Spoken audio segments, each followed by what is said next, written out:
Hello, everyone, and good whatever beautiful moment of the day you are enjoying on your time zones as you are listening or watching live today, or you check this recording out later on hackinghrlab.io.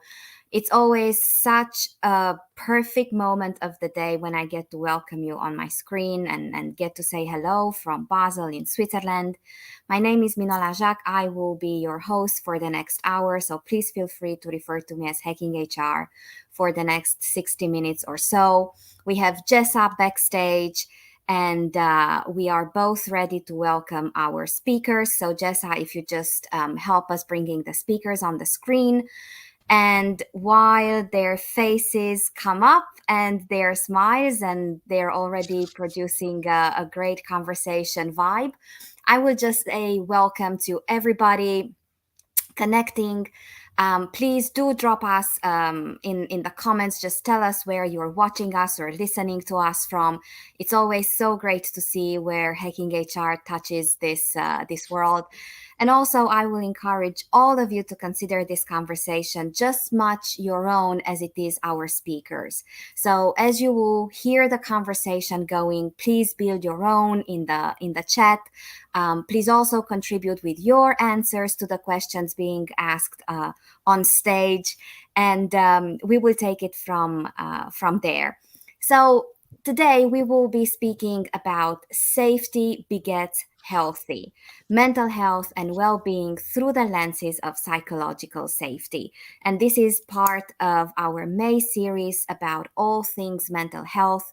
And if you are curious, just go back to hackinghrlab.io and check the previous conversations in March, April, up until now in May, and then what we have prepared in June and beyond. So I will stop here, and I will give the floor to you. And just a quick round of introductions.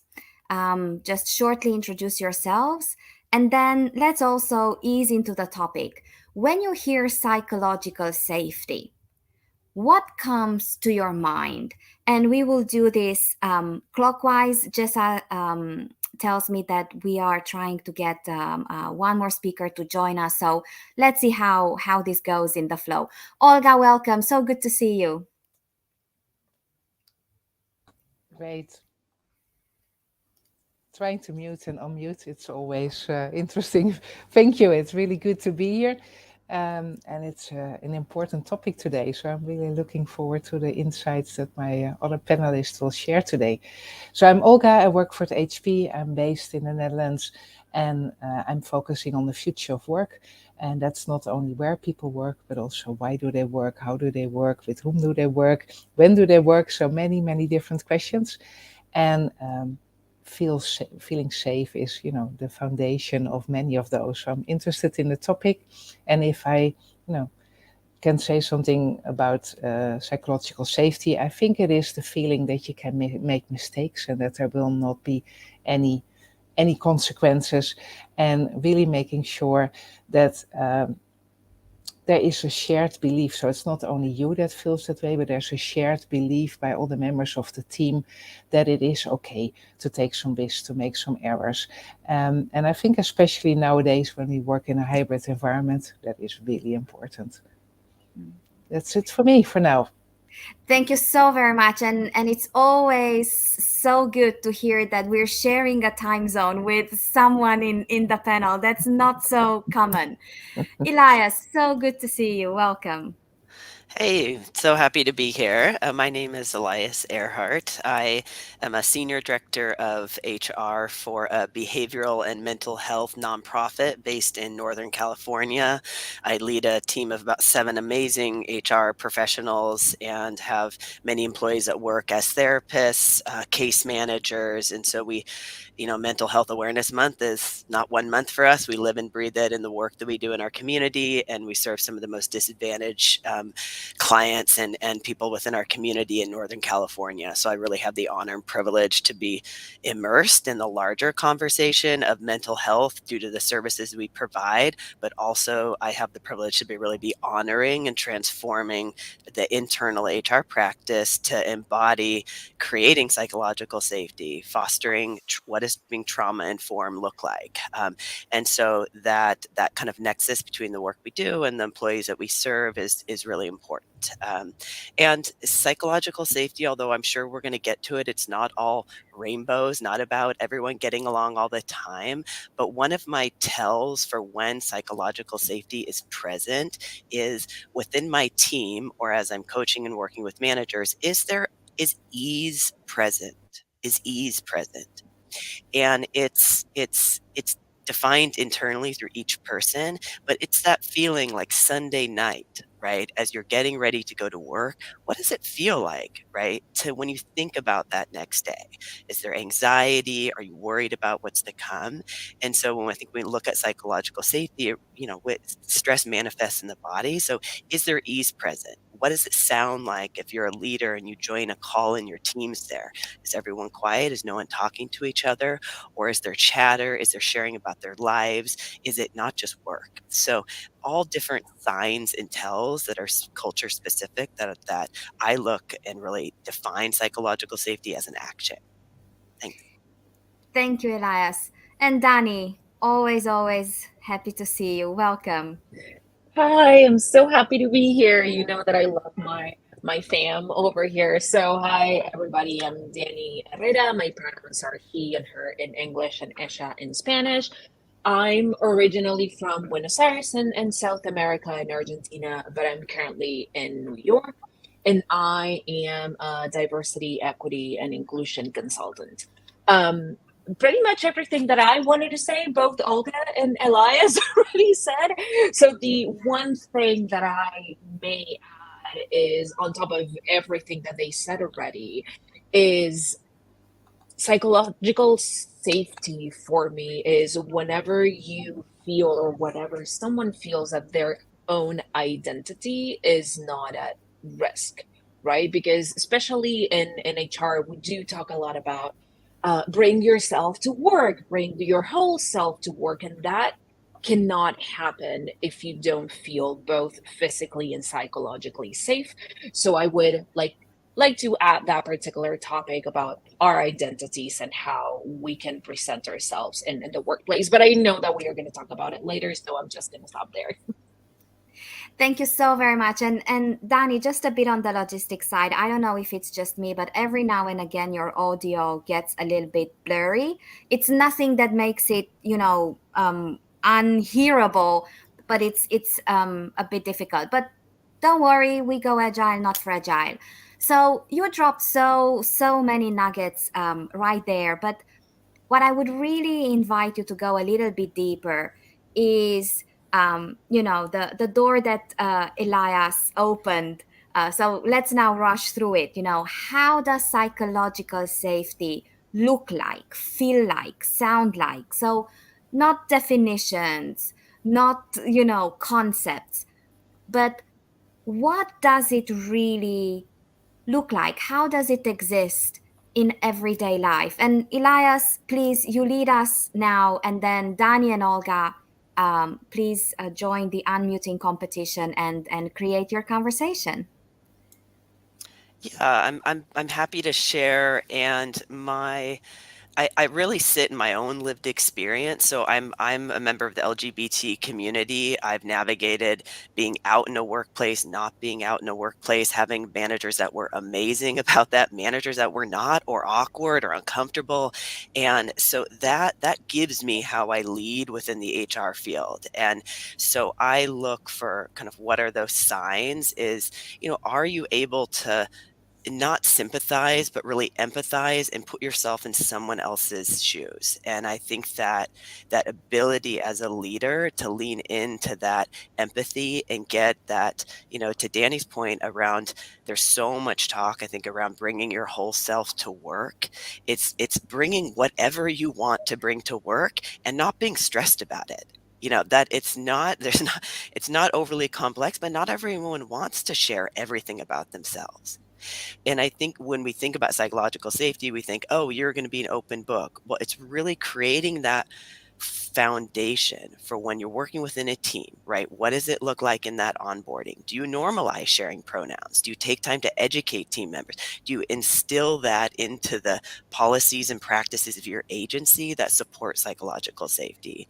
So I look at it when I look, how do we create that? It's not only who am I as a leader, or who is the team within HR when they're having those moment by moment interactions, when employees reach out, right? Are we approaching a hard conversation with kindness and curiosity? Right. What's our tone? And I think what I take within the field of HR, and that if you would have told me 15 years ago I would have been working as a head of HR, I would have thought you were making that up. I didn't have a direct route into this field, and one of the that gives me a perspective to really be aware of, like, people come with a lot of trauma and history with our field, and each moment by moment interaction, right, on how we as HR professionals can build psychological safety is every choice that we make, right? What do we normalize? Who do we center when we develop policies, right? Is it centered for the dominant group within your organization? That's, I think, when I look at psychological safety, it's both how do we show up in our daily actions, but how do we design our systems and our cultures to support that? Because no one person is going to redevelop that in your culture. It really is both bottom up in terms of how you're coaching and your leaders, but also top down into what's the structures and systems that support or hinder, right, a psychologically safe environment. Yeah, Danny. Olga, you unmuted yourself. Do you want to go? Yeah, I really like that. Fine, like, what are the signs? How can we normalize? And especially, as I mentioned, now we are in this hybrid world. I think we all went for, being in the office a lot, then being at home totally during COVID, now trying to, find a normal way of working in the hybrid work. And I think certain things changed in that, and not only, being more on Zoom calls, but I think we brought our personal lives more into the professional world.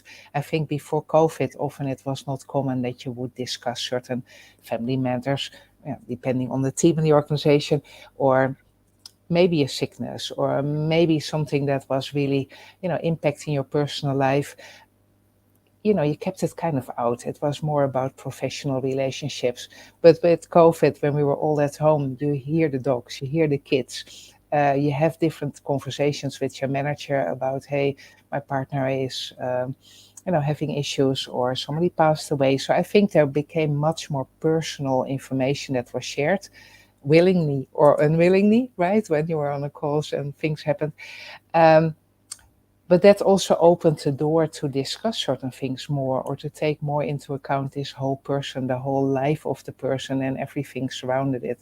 So I think that has led to some more interesting team dynamics and team discussions. But then it is even more important that people feel safe, because it's not only about making a mistake and then, getting in trouble or taking a risk, but it's also, can I ask a team member of help?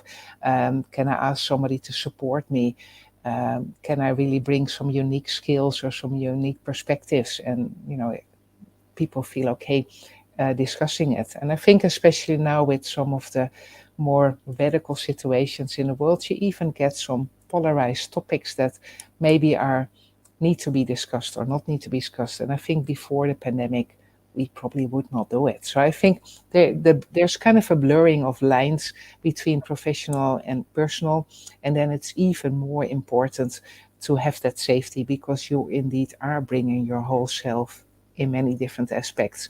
So it is important, I think, to indeed have that curiosity, as Elias said, but as a leader as well, ask a lot of open questions, because unfortunately we all have our biases, if we want it or not. So really be aware, hear yourself. Do you have any biases? Can you prevent it? So be curious, but also be very open, and intend to really listen well, instead of trying to insert your opinion in certain things, so that people really feel they're not judged and their whole self can come there. Hmm. Thank you, Olga. Danny. Yeah, yes to everything that everyone was saying. Basically, what I would add is how you implement it, right? Like, I I think it actually starts by building trust, right? With your own team and with your colleagues and with the people that you report into and the people that report into you. So I think that some of this psychological safety that we were talking about before, it actually comes from setting expectation and having clear roles, right? Like as a manager, I often like to make very, very clear what are the things um, that are not tolerated within a conversation. I do explain very clearly what is it that I'm going to do whenever I notice a microaggression happening or a microaggression happening. So I try to lead by example. Of course, there are things that are going to like go over my head, but I do empower my team to do the exact same thing, right? Because if we are only talking about psychological safety and we are asking our people, yeah, bring your whole self to work, and then we only approach psychological safety to difficult conversation and to our comfortable conversations, like what happens on the day to day.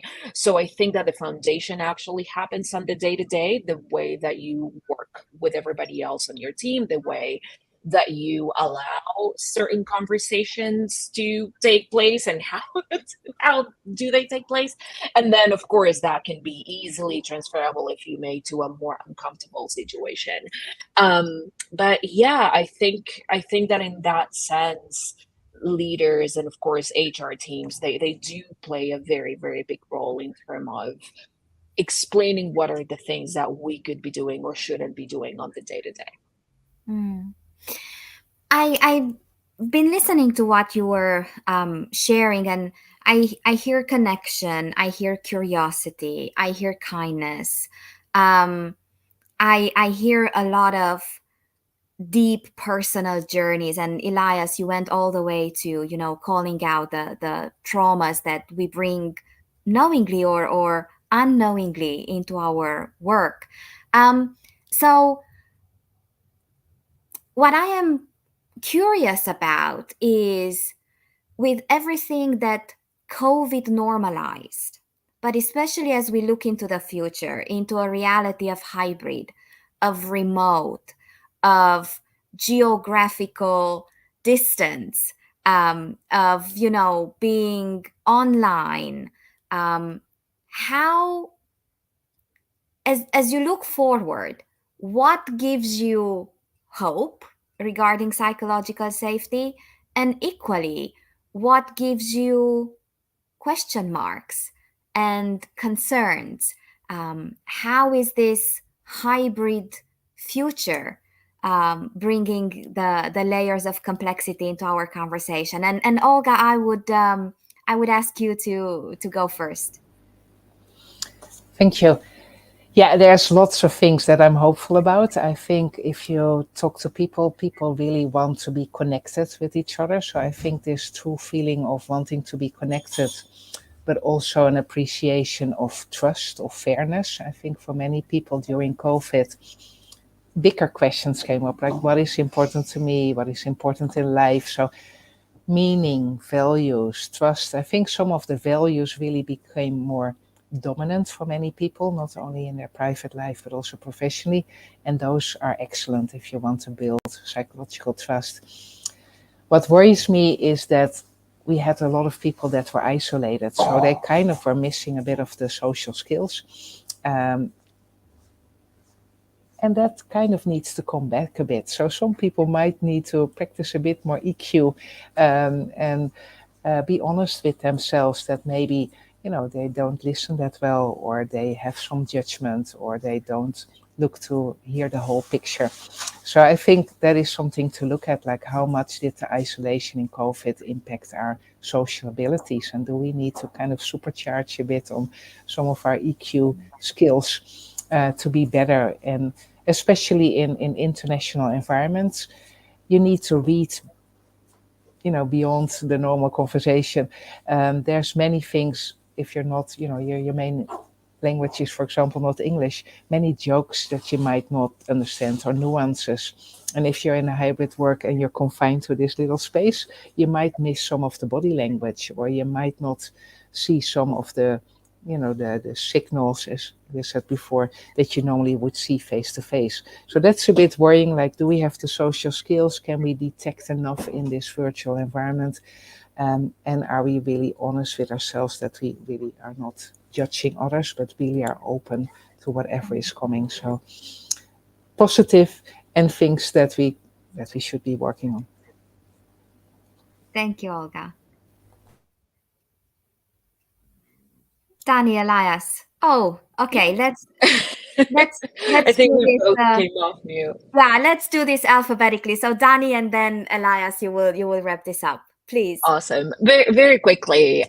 So yes to everything that Olga was saying, but um, I do feel that having the opportunity to work either like hybrid or remote is giving us, yes, and I hear that for some people being face to face is extremely important. And of course, it gives us that EQ that Olga was talking about before. But I do strongly believe that having the opportunity to work both remotely and hybrid actually opened the door for so many people that in the past, maybe just a couple of years ago, wouldn't have had the opportunity to work at that particular role, or maybe that particular company wouldn't have given them the opportunity. And I'm specifically thinking about the disability community or those that are neurotypical, um, maybe someone that is living on a completely different state or country where the company doesn't necessarily have like a physical office.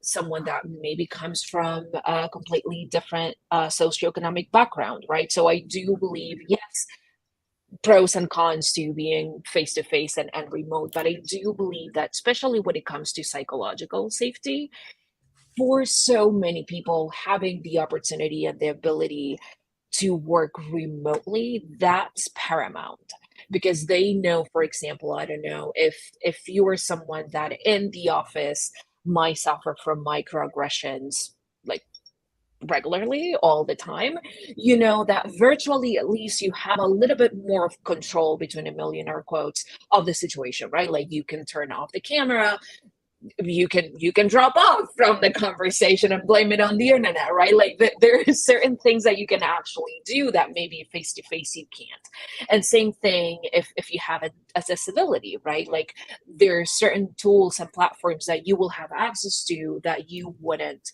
if you were face to face. So I just wanted to bring that up for our attention, and I'm just gonna pass it on to Elias. Yeah, thanks. I'm really hopeful around psychological safety, and when I'm struck with that question of am I worried, or do I have apprehensions? I do, and I think one of the things that I'm navigating right now within my agency, and that really behavioral health, the field, unless you're actually at an on-site facility and you're based in the community, a lot of people went completely remote and hybrid. So one of the things that we're navigating right now that we're trying to avoid, and that probably most folks on this call can resonate with, when you head into an office to sit on a screen for the entire day and then you drive home. So it's like really opening it up almost as a creative endeavor, saying if we are going to be back 3 days a week, what does that look like? What does that time look like? How can we restructure the way we connect to bring intentionality before, when pre-COVID that just occurred, right? Those hallway conversations, the expectations were there. But I totally agree with Danny, that flexibility, right? From a retention aspect, from a serving the whole person aspect, from not sitting in your car all day on, that flexibility is amazing. I also think that one of our challenges that we have when we ask supervisors and to train them to lean in with a real lens of psychological safety is the risk, right? That when people do it well, it can be really fatiguing. There's a level of like empathy fatigue, particularly within the field of mental health, where you're holding and you're a vessel, right, for not only who your employees are and the challenges that they have and their background and past traumas, but the work that they have with the clients that they serve. And so, one of the systems and practices that we've worked to set in place is really checking in on wellness, on all aspects of wellness, and normalizing that as a regular conversation in one on one. Where are you in stress? What are you doing right now to serve your whole self? Do you need time off? Have you had, and just normalizing those conversations, not as a one off, but as a practice. And then when we are together, having that time be intentional and thoughtful and focused on culture, team cohesion. So that has me hopeful. It's also a big ask for managers who are tired, burnt out. The pandemic was a lot, coupled with the nature of your field. It's so there's a big ask of managers. So I think for HR teams, training and development, DEI expertise, that's really who are we as a company wrapping around to support our leadership, particularly our line managers are those closest to the work that have the hardest because they're both doing the work and coaching the teams to train and bring them in to create those cultures. Because we know people leave companies because primarily because of the role they have with their supervisor. And if we're not supporting our supervisors thoughtfully, then we can do as many psychologically safe trainings as we want, but we're not going to get there. So that's a worry, but more a window into how we kind of look at this and build responses and build trainings and build coaching to support those real aspects that our teams deal with. Hmm. I picked up on this topic of the role of the relationship with our supervisor, with our line manager, and I would just like to put it on a mental post-it and pick it up in a few moments. But before that, um, I hear a lot of intertwined layers between what is organizational and what is individual when it comes to psychological safety. So, can we look at this, at this onion and say, hey, when we talk about psychological safety, the organizational dimension is this one, and then the individual is along these lines. Um, because I hear a lot of organizations nurture and have to ensure, but then it's an individual's responsibility to set up, boundaries. So how is this dynamic coming to play? And Danny, please, you go first on this one. Yeah, yeah. So I think, I mean, and this is one of those tricky questions because at least in some of the organizations that I've had the opportunity to work with and to collaborate with, like this happens a lot, right? Like where the organization is saying something, but then the responsibility falls almost exclusively on the individuals or maybe the HR teams, and then we don't really have the tools or the platforms. So I do feel that this is one of those things where we need to lead by example, right? Like where the organization and the company has to put in at least some strategies and some tools and systems and at the systemic level, at the root level, so the rest of the organization can follow through. And I'm just going to give you like very random examples of very small things that we can all can start try to do pretty much right away. So and this actually falls into what a company culture will look like as we start moving and trying to implement those things. So, for example, one of the things that I really like is when companies, for whatever reason, they mandate that back-to-back meetings do not happen within the company, right? So everybody has at least a couple of minutes, like maybe 15 minutes of buffer between a minute and between a meeting and the next, and that's happening at the systemic level, right? Like that's something that the CEO or the president decided, there's been communication around it, and then everybody kind of needs to follow through, and managers like reinforce that mandate between a million air quotes. Same thing with like PTO time. We know that a lot of companies, especially here in the United States, are going with FTO, which gives employees a little bit more freedom. However, we also know that employees are not taking as much time off as they should whenever they have FTO, right? So what are the accountability measures that we have behind it, right? Like, are we checking in, as Elias was saying, are we checking in with our managers? Are they taking time off? Are they checking in with their teams and making sure that they are taking the time off? Do we have the systems in place to make sure that if they do take the time off, that there is someone else that's going to do whatever it is that that person was doing? So I do feel, I mean, we just cannot mandate psychological safety, right? We can not say, okay, this is what we are going to do. This is now a psychological safe company, because that takes time and effort in every single person in it. However, what we can do is be very, very intentional and equitable with our process and our systems, making sure that the systems that we have in place are inclusive and equitable and accessible for everybody. Thank you, Danny. Let's see. Who wants to say stay safe from going last, which is a difficult task? Olga, would you like to join in? Sure. Sure. I think what is important, because you said what is the, organizational versus the individual responsibility. And I think some of them are kind of intertwined, right? I think both as an individual, a leader, as an organization, you have certain responsibilities, and part of them are the same.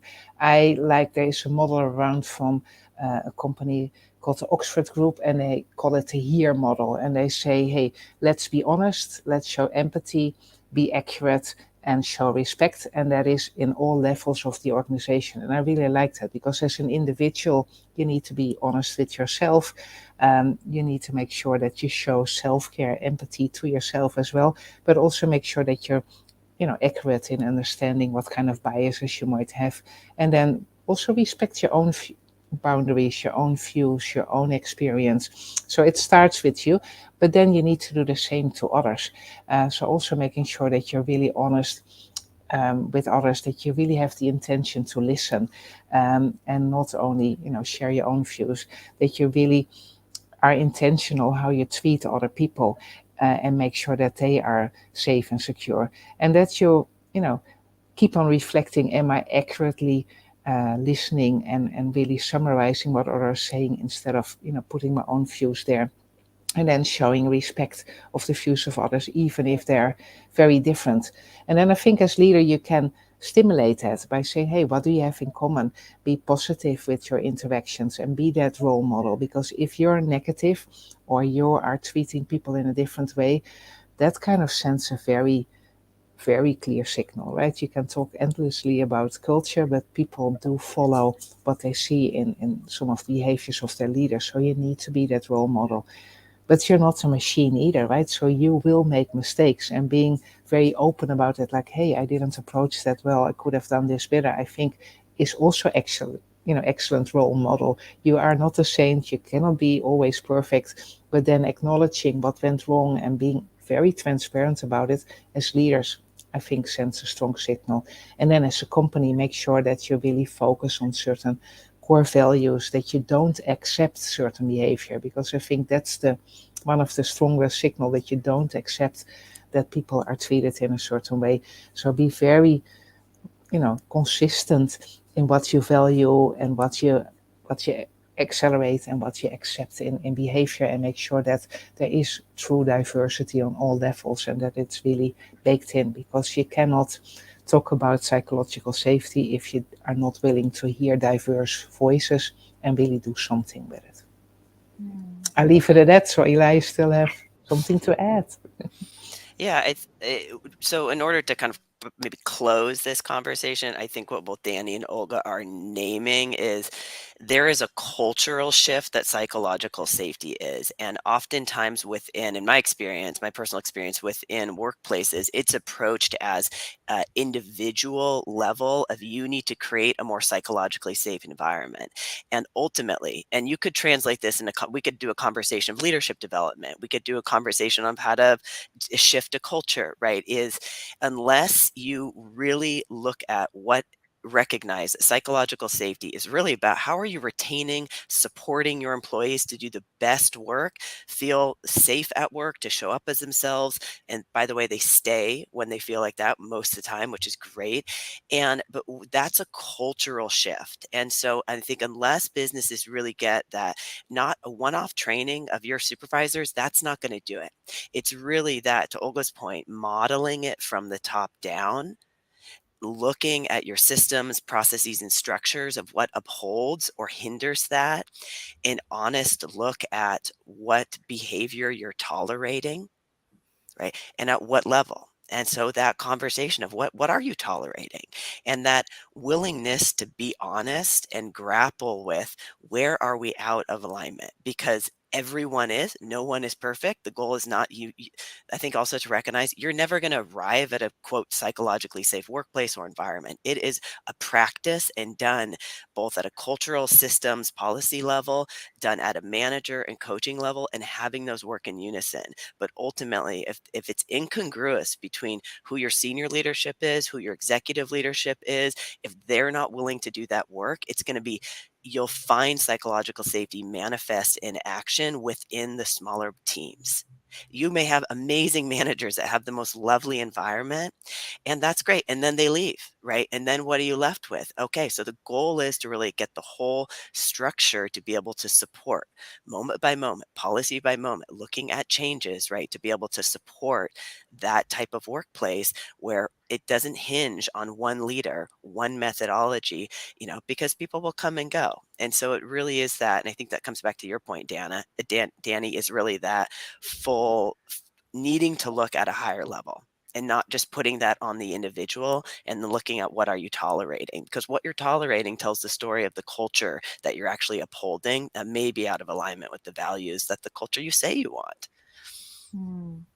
Yeah, and if I may add, Minola, before we move forward, like some of the toxic behaviors that we tolerate, like say that we are like working super, super hard to build like the most psychologically safe environments and culture that we can. But if there's one particular toxic behavior at the high top level that we tolerate, all of the work that we've done, it's at risk. So that's something else that we really need to think about. Like as Elias was saying, like what are the things that we are tolerating and what are the things that we are just like stopping right away? Because otherwise, like all of the work that we've done, it will just like, I don't want to say that it will be for nothing, but we'll lose a lot of people after that. Mm. Thank you. And if you can believe it, we're already quite a few minutes into the second half of our conversation. So I will just take a few seconds and welcome everybody who has joined us throughout the first half. And in case you need to drop off, thank you so very much for being here. And we hope that you will go back and check the recording. So within your answers, there was mention of um, social skills and emotional intelligence, honesty. I heard curiosity. So I'm I'm really curious. Is there? I don't want to call it a skill. Maybe prerequisite or an individual key ingredient to psychological safety. This morning, I read an article about how the key ingredient to psychological safety is courage. A few conversations back on another Hacking HR panel, someone mentioned self awareness. So, if you were to say there are so many things that are critical, but this is, the magic one, which one would you pick? And I will just let you come into the conversation as you made your pick. I'm going to share what's first on my mind, and it's one of the most powerful three words any leader in any company, and really any in your personal relationships too, can say is I messed up. I messed up. And we sometimes as leaders, right, we're the experts. We need to hold that. And like on my own team, the combined knowledge and tenure on my team is over 35 years. I do not know a tremendous amount. and I'm not going to be perfect. But if we don't model that, and one of the most powerful things to say is, I messed up. Right, because that takes courage. It also shows that your team, that you trust them, you're willing to allow their voices to be in. You model what it's like to mess up at the highest level, which creates safety down below, where other people can say, wow, I messed up. That person's not perfect. Right. And by the way, they talk about it. So really that I would say that's one of the best things. If you're a leader, right, or you're in a position where you have power and able to shift, acknowledge that I messed up, you know. Mm. No, that one's great. And before I share mine, the one thing that I really want to like call our attention to is sometimes whenever we talk about like social skills, that is a very loaded and very heavy and very biased idea. And my concern is whenever we are talking about like EQ or social skills or maybe soft skills, the idea or the very first thing that comes to mind actually is excluding a lot of people. And again, I'm particularly thinking about the disability community and those who are neurodiverse, right? So that's one of the things that I wanted to call out, because sometimes we'll start talking about like, yeah, social skills, and then we know that there's so many people out there that can't necessarily read social skills in the same way that a neurotypical person would. So that's the one thing that I wanted to mention. So with that in mind, I would say that intentionality is like one of the biggest and most important things whenever we are trying to build a psychological safe space, whatever that space might be. It could be at work, it could be at home, it could be with your friends, whatever it is. But if we are intentional with our actions and we are taking into consideration what everybody else might need or what might be happening in the moment, and again, what we are allowing and not allowing, I think that we are on the right track. Mm.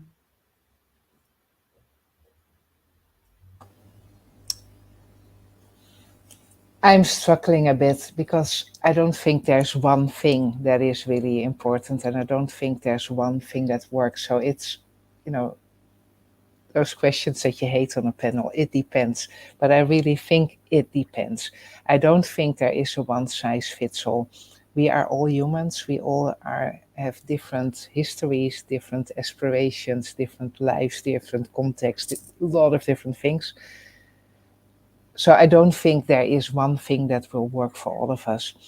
But I think if we have, the intentionality, I really like that, to look at it from a positive perspective, to trust people, to kind of be able to step back. And maybe that's the self reflection, like, hey, um, what can I do better?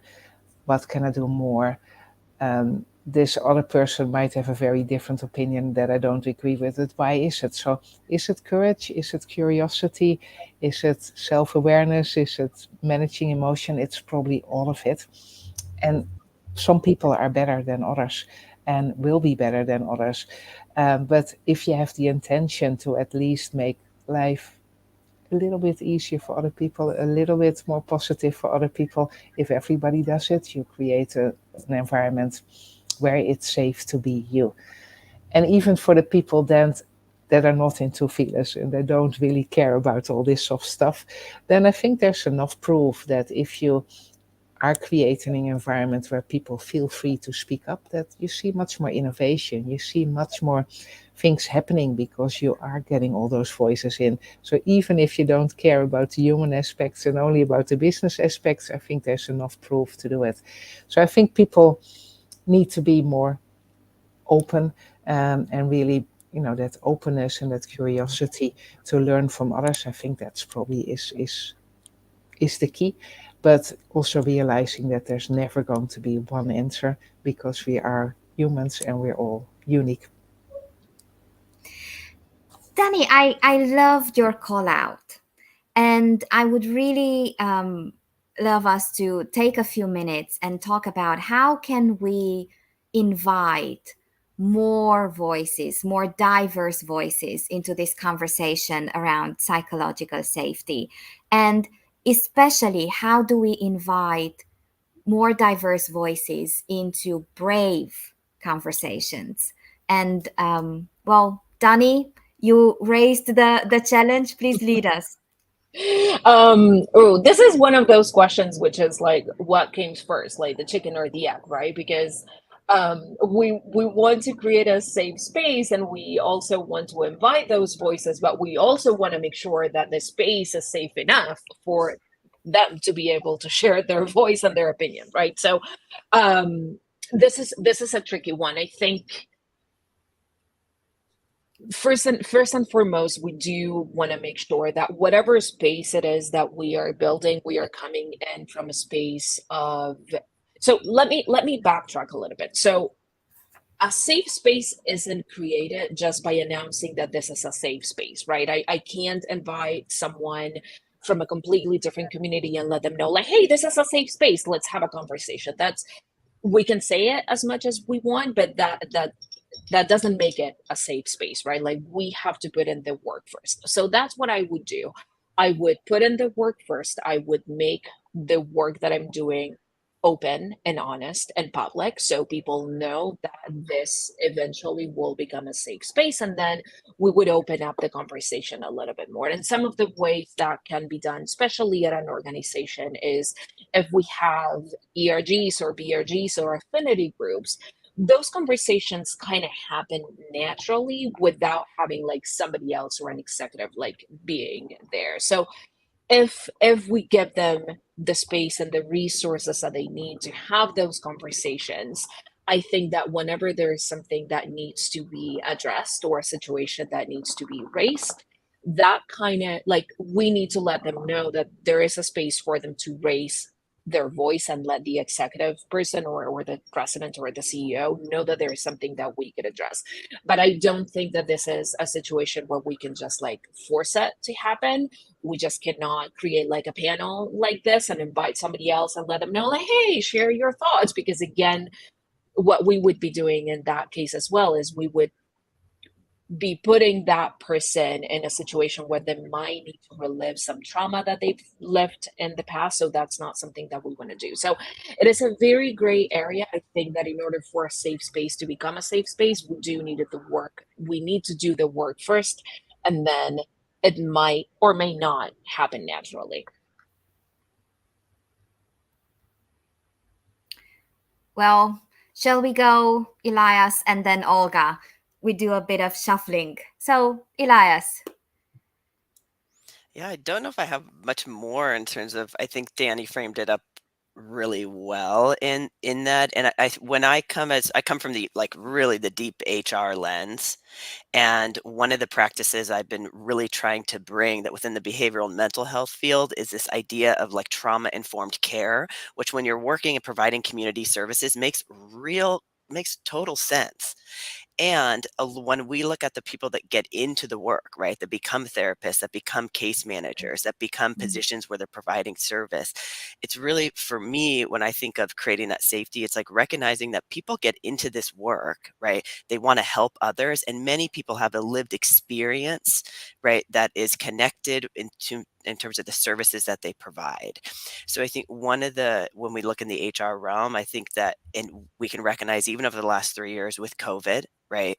That's been a huge traumatic experience that ranges for different folks. It looks across off different LGBTQs, off racialized trauma, off trauma just with the nature of the field of HR, and people having, usually when people come to us, right? And at least for most folks, it's because they need accommodation, right? There's something big going on, and it takes a lot for people to come. And so I think as we begin to look at how do we include those diverse voices, it is creating those moment by moment kind of safety, and recognizing with, as an HR practitioner, that trauma informed lens, right? Of what do my questions look like? Am I leading with that curiosity? And then to Danny's point, right? Are there spaces for people? Because no one, right, as a LGBTQ like member of that community, no, if you don't go through a similar lived experience, it's really hard to find that connection.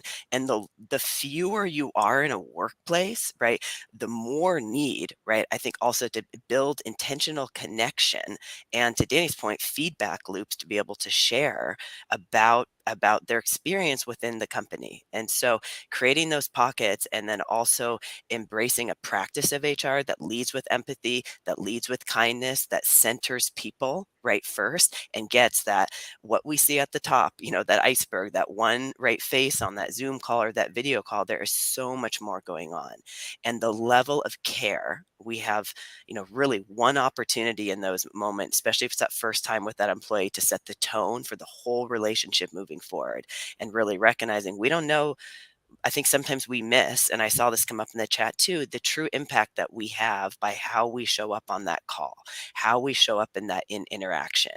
And it can really be transformative, especially done over time. So I think how we bring in diverse voices too is representing that psychological safety, right? If you're in a position of leadership, especially if you're working within the HR field, is like a ripple effect, right?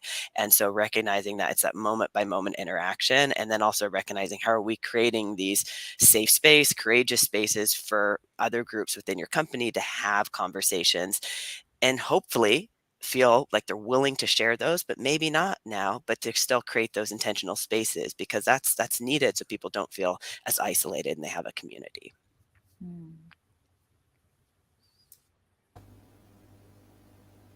Yeah, not a lot to add. But again, coming back, don't do something that is kind of a one size fits all, because it's not all about trauma or difficult. Sometimes it can be something silly, right? A new person in the company doesn't know how to ask the stupid question because they think it's stupid. So being very honest that there are no stupid questions, and it's perfectly normal to ask a lot of questions when you start. So can be somebody at the beginning of the career, can be an introvert that really has a hard time, speaking up in a big audience. So can you have individual moments of self-reflection that can be added to certain team building or to certain activities so they don't feel compelled to speak up. Or in certain cultures, it's not very common to speak up when your boss is there, right? So is there a different way to get that input, or in a different manner? Can you do it asynchronously? So I think there's so many options to really look at. We have a very diverse populations in our teams, in our organization.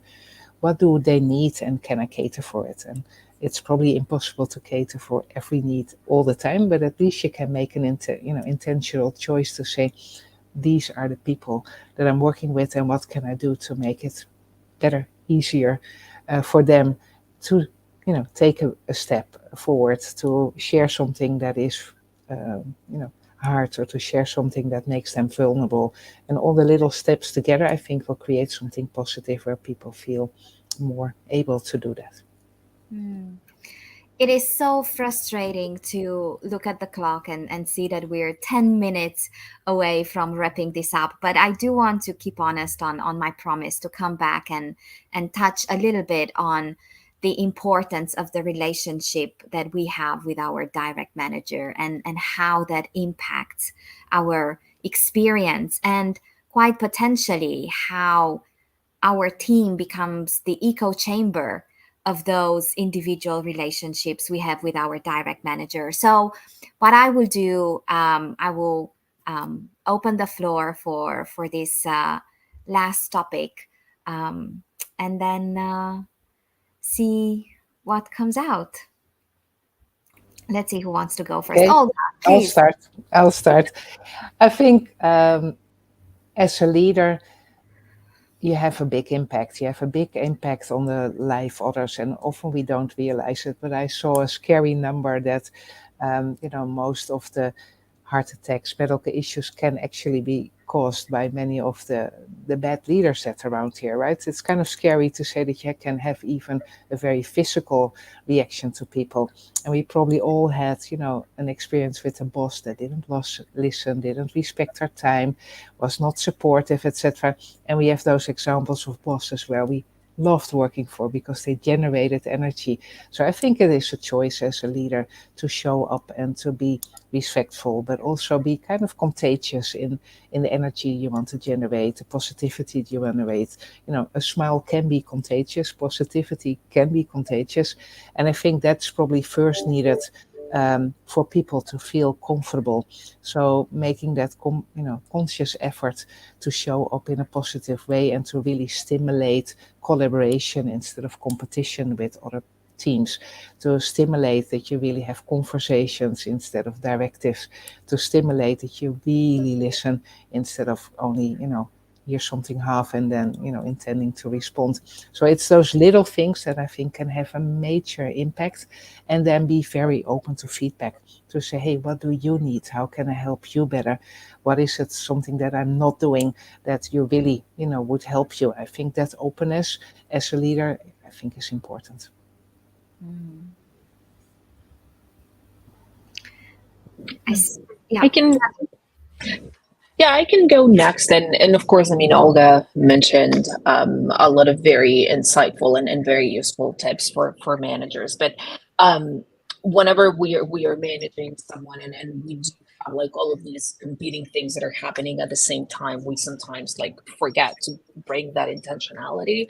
So something that I usually recommend managers do is we all do one-on-one meetings with the people that we manage, right? So I would suggest like whenever we are having those one-on-one meetings, let's make sure that we are splitting them like probably in half, like half of the conversation, yes, to talk about like work and the things that we potentially need to talk about, but the other half, and potentially even more than that, to actually use that time to check in and to see what's happening and what a manager can actually do to make this a better and more comfortable workspace. And the way that I like doing it, and of course, I know that we are running out of time, but some of the things that we could potentially ask are like, what are the things that we are not talking about in our team or in our company? And of course, we already have to have like a good relationship, a kind of like a safe space between the two people. Otherwise, those questions might be a little bit uncomfortable. But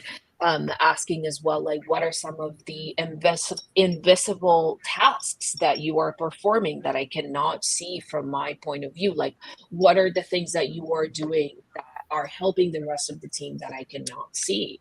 What are again the topics that we are not bringing?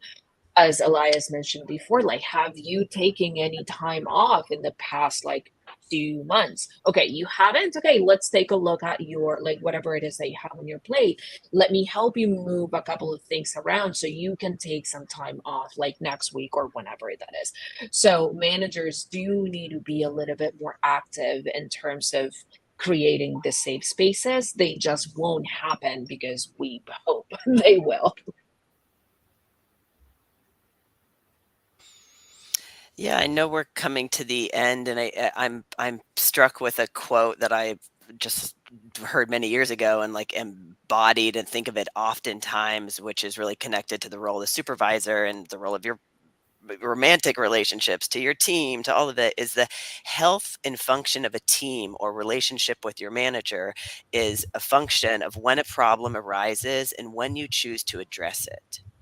And so that time between what happened? Did someone, is there a conflict going on? And I hear us look in the chat too, and there's a lot of, right, our unwillingness to kind of have those hard conversations. And it's a big ask, right, for leaders to lean in, right, not assuming that they know. Right. Even if you know, and that's what I do a lot of coaching with my managers on, because they're like, I know how they were. I know what happened. Let's take on that you don't know. Because if you walk in where you walk in with the verdict already. And so by leaning and really embracing curiosity as a physiological way to get you in a place to approach openness and and you may feel something, but employees can tell and humans can tell early on, right? If you're upset, if you're approaching with a lack of curiosity. And so that I think one of the biggest things that supervisor can do is really address things as they come up, and also catch really when are things working really specifically right throughout. Watch for those, normalize talking about those. And I think Olga's point, we probably could do a whole session on it, which was bringing fun and laughter. I thought I could write like a whole white paper that was just on how many, when I got my team to now, how much do we send gifts and silly memes to each other, right? And that comes back to ease and play, right? Getting that like laughter and lightness is, I love working in a place like that. I love when I can laugh with my supervisor and there's ease, right?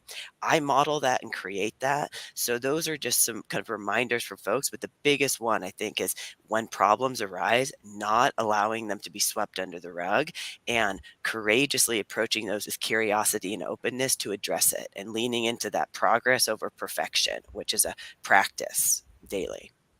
Mm. Thank you all so, so, so very much. And I can't resist the temptation to squeeze in one last round of the mic drop moments. So, as we are still sitting in the energy of our conversation today, if you could leave the audience with one sentence, the thing that is front, top of mind as we say goodbye, what would that be? And what I will do, I will pass the e-mic around counterclockwise, and that means Danny, Elias, and Olga. One sentence, your mic drop moment. Otherwise, no pressure. Danny.